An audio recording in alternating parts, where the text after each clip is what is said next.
Hi, this is Lisa Peck, and this is for an assignment for NURB 461, Leadership and Management for Morehead State University.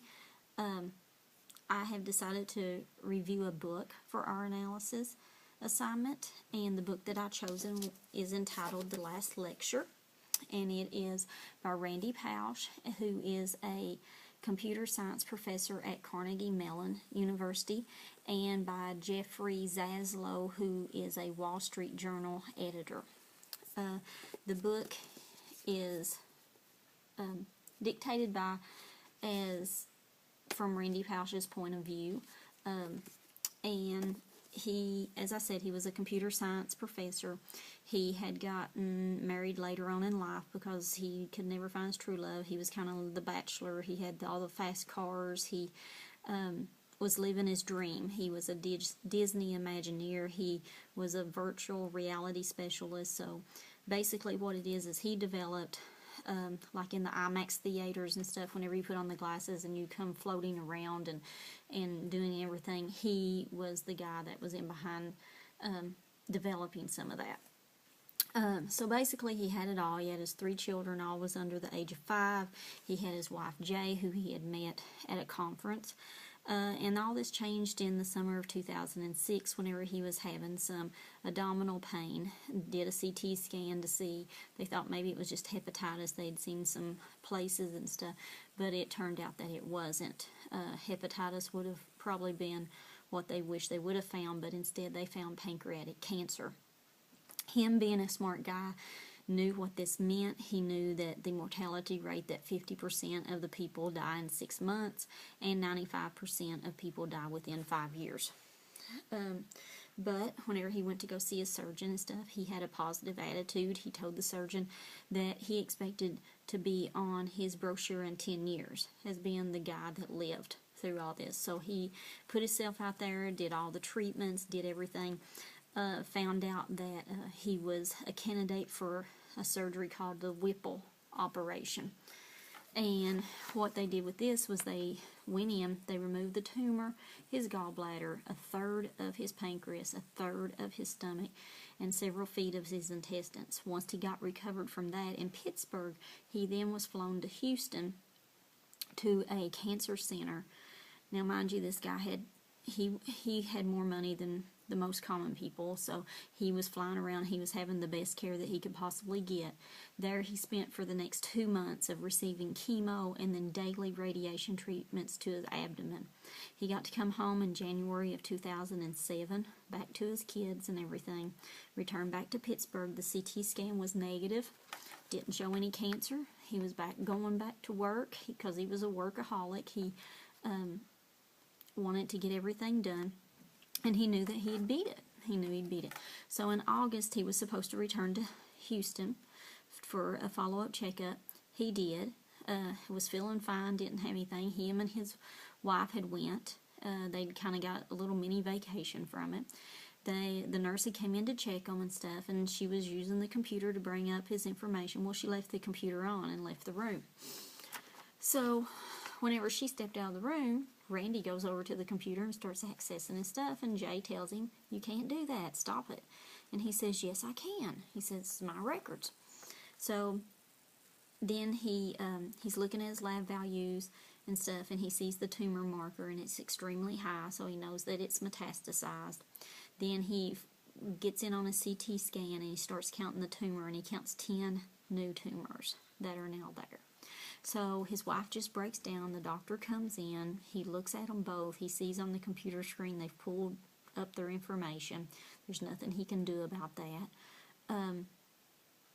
So anyhow, they go through, what's the next step, and the doctor tells them that there's nothing that they can do, that we're going to do palliative chemotherapy only, and he may have a good 3 to 6 months left.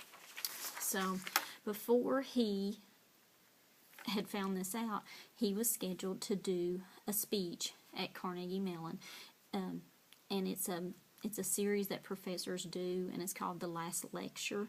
And basically they pick these professors to talk about what means the most in their life and their feelings, what they feel is most important. So He's scheduled to do this in September. He finds out in August that he's spread. He has 3 to 6 months left. Jay, his wife, tells him to cancel because that's just going to take time away from her and the kids. But he refuses to do so. He wants to go give this speech, and he says it's kind of like a farewell to his fellow co-workers about giving it. So, anyhow, the speech is supposed to take place the day after his wife's 41st birthday. So he has to fly up the day before, which makes her even more upset with him because it's the last birthday that she's going to get to spend with him. But he feels like he needs to do this, so he goes and he does that. So they go in, they're trying to prepare for the speech and everything. And 1 hour before the speech, he's so sick from his chemo that he's laying on a couch in some other professor's room and stuff, and he doesn't know if he's going to have to wear an adult diaper or in order to make it through this 1 hour speech. So somebody finally comes and they say, we're ready to go. So he goes out on the stage and he gets this different power about him, and he feels really good. And he sees his wife. She's flown up from Virginia. They had moved the whole family to Virginia whenever they found out that the cancer had spread in order for her to be closer to her family. So whenever the time came that he died, then the kids would be settled there and they would have people around them that loved them. So anyhow, so she's there on the front row and everything, and he starts giving his speech, and the place is crowded. It's packed. They've never had that many people there. People standing in the aisles and everything. There was 400 plus people there to watch this last lecture. So he says, well, my father's always said if there's an elephant in the room, then I need to address it. So he says, if you came to see a sick man, you're not going to see it. I feel fine, I'm doing fine, but I'm not in denial. And he pops up the big CT scan that has the 10 tumors in it to show them that, I really am sick. And then he goes down and does push-ups to show him that he's still strong and he's still Randy Pausch and he can do this. So then the speech begins, and what he entitled the speech was Really Achieving Your Childhood Dreams. And he basically, throughout the lecture, just talks about things that he has learned throughout his childhood and his life, and lessons that has helped him be who he is today, and he hopes that his children will be those people. Some of those things was to always tell the truth. The truth should set you free, and he tells a story about the police had pulled him over one day, and he was speeding in his little convertible car, and the guy, he had his Pennsylvania license instead of his Virginia, and the cop asked him, was he in the military, and he said no, and he said, well, where do you think you're going? He was like, well, he said, or what are you doing in this area? And he said that they'd moved his wife and children there because he was dying of cancer, and the police officer just thought he was lying. He said, well, you looked too healthy to be dying, So he raises up his shirt and shows him all his scars on his abdomen from all the radiation and everything, and the police officer just let him go because he knew he was telling the truth then. So he said to always tell the truth, and just because you're the boss. His father taught him this lesson, that even though whenever he was like head of his companies and head of doing all these projects and stuff, and he was pretty arrogant, and some of his professors and his father would even tell him that, even though you're in the driver's seat, it doesn't mean you have to run over people. So, he kind of took that to heart and kind of stepped back and didn't treat people bad, even though knew he was smart. He knew he was, on top of everything. He always treated the other people with respect. And he said that, it's not the things that we do in life that we regret on our deathbed, it's the things that we did not do.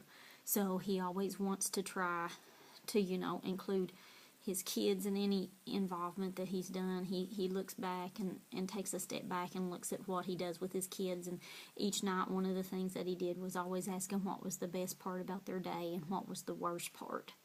And he said, sometimes you get very surprising answers with that. And I've actually done that with my children, and it's a surprise on some of the things, because you can be on your best vacation and think, oh yeah, that was really cool, and they'll say the best part was getting the ice cream or something. So from their perspective, it's a whole lot different than an adult perspective. So anyhow, and another thing was stuffed animals. That was another part of the lecture. He talked about how whenever you go to the carnival, that the coolest guy is always the one that has the biggest, largest stuffed animal carrying it around. So he always had all these stuffed animals that he'd always won at carnivals and stuff. His father actually thought that he had bought them, but he hadn't. So he had lined up all of his stuffed animals, and he had given them to the audience there that had attended the lecture. And one girl was a student there at Carnegie Mellon that had cancer, that had been diagnosed with cancer, and she had actually came up and got an elephant, which refers back to the elephant in the room. At the end of the lecture, he goes through various things and very important lessons in life to teach your children and to teach adults. And at the end, he had brought out a big birthday cake for his wife and had all 400 people sing happy birthday to her. Then he lost his battle in July of 2008, and he left his son of Dylan, who was 6 years old, Logan, who was 3, and a daughter, Chloe, who was 2. He was noted for his bravery in public, for facing a terminal illness, and the way that he reacted with it in a positive attitude. And through his lecture, many people reevaluated their own lives and their relationship with their children. I think that this book, shows a different way of how people react whenever they are faced with an illness or any other type of situation. And as Randy Pausch said, we can't change the cards that we are dealt. It's just how we play the hand. So, it's all in how we react. He did have a positive attitude. Unfortunately, his outcome was not good, which he had pancreatic cancer, which is one of the deadliest cancers that we know, and that doesn't have a good prognosis at any point whenever it is found. But it's just a really good book. I've had it for several years and probably read it 10 times over, and it just kind of makes you humble and just kind of makes you think whenever you think that you're oh, I'm best and nobody can destroy me. This book kind of brings you back down to earth and shows you, yes, you can. So it doesn't matter how much money you have or how intelligent you are. Things happen to good people, and he just brings that to light and makes you really understand that you need to live your life. You need to live it and do the things that you want to do and really achieve your childhood dreams. Thank you.